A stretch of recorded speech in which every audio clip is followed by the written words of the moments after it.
Ayan. Oh, gandang umaga. Naputol nga pala ito. Kalamyas saka itong malunggay.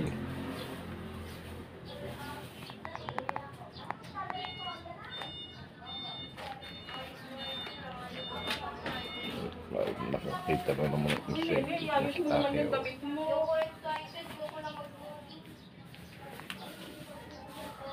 Pumunta ka doon kay Hindi Kuya ko RJ. lang nakuhanan ng video.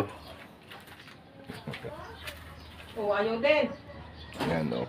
Naputol. Gawa ng nalago. Ano sa...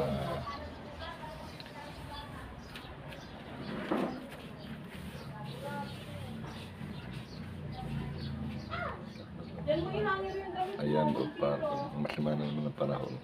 Kaya suspended ang classes.